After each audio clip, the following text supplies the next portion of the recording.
दोस्तों, आपने money heist में प्रोफेसर की प्लानिंग तो देखी ही होगी, लेकिन आज मैं जिस आदमी की कहानी बताने वाला हूँ उसकी प्लानिंग देखकर तुम प्रोफेसर को भी भूल जाओगे। ये कोई चोर या गैंगस्टर नहीं था, बल्कि एक आम टीचर जिसने अपनी बीवी को जेल से निकालने के लिए ऐसा मास्टर प्लान बनाया कि पुलिस, डॉक्टर और पूरा सिस्टम उसके इशारों पर नाचता रहा। उसने नकली रिपोर्ट्स बनाई, फोन लाइंस काटी, पुलिस को गुमराह किया और एक एक चाल ऐसे चली जैसे जिंदगी कोई शतरंज का खेल हो, क्योंकि उसके लिए ये चोरी नहीं थी, ये था प्यार की आखिरी बाजी।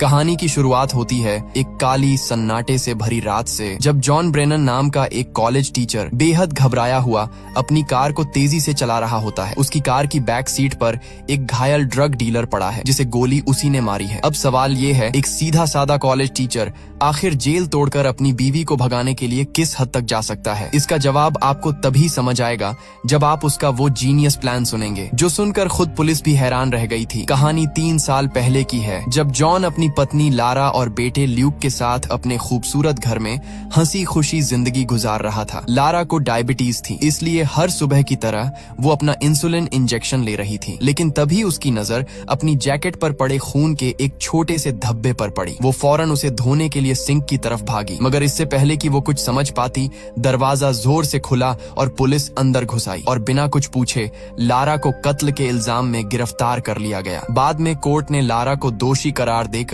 उम्र कैद की सजा सुना दी, लेकिन अब भी कोई ठोस सबूत नहीं था जो पुलिस को फिर से जांच करने पर मजबूर कर सके, बल्कि सारे मौजूदा सबूत तो लारा के ही खिलाफ थे। जैसे उसके ऑफिस की एक सहकर्मी ने उसे कत्ल की जगह से निकलते हुए देखा था, उसकी जैकेट पर खून के निशान मिले थे और जिस हथियार से कत्ल हुआ था उस पर उसकी उंगलियों के निशान थे। ये सब देखकर वकील ने जॉन से साफ कह दिया, जिसके बाद जॉन ने ठान लिया और सीधे कहा वो जेल से जरूर बाहर आएगी, चाहे कुछ भी हो जाए। इसके बाद वो लारा से मिलने पहुंचा और वकील की कही बातें उसे बताईं। जॉन की आंखों में आंसू थे और उन्हें देखकर लारा सब समझ गई। उसके चेहरे पर निराशा उतर आई, वो फूट फूट कर रोने लगी, जैसे अब उसके अंदर उम्मीद की आखिरी किरण भी बुझ गई हो। लेकिन किस्मत जैसे जॉन का इम्तिहान ले रही थी। उस रात उसे खबर मिली कि लारा को अचानक अस्पताल में भर्ती कराया गया है। वो बिना एक पल गंवाए वहाँ पहुंचा, मगर अस्पताल के स्टाफ ने उसे लारा से मिलने नहीं दिया। जॉन ने डॉक्टर और पुलिस से खूब बहस की, झगड़ा किया। आखिरकार उसे थोड़ी देर के लिए मिलने की इजाजत मिल ही गई। जब वो अंदर गया, उसने देखा कि लारा को हथकड़ी से बिस्तर पर बांधा गया है और उसकी कलाई पर पट्टी बंधी हुई है। बस एक नजर में ही जॉन सब समझ गया। लारा ने शायद जिंदगी से हार मान ली थी। उसी पल जॉन के भीतर कुछ टूट गया और उसने मन ही मन कसम खाई कि अब चाहे दुनिया उसके खिलाफ क्यों न हो, वो लारा को जेल से बाहर निकाल कर ही रहेगा। अब जॉन ने अपने मिशन की तैयारी शुरू की। वो जेल से भागने पर लिखी हर किताब पढ़ने लगा, हर छोटी बड़ी जानकारी इकट्ठा करने लगा। फिर वो डेमन नाम के एक शख्स से मिलने गया, जो अब तक 7 बार जेल से भाग चुका था। डेमन ने उसे समझाया, अगर सच में भागना है तो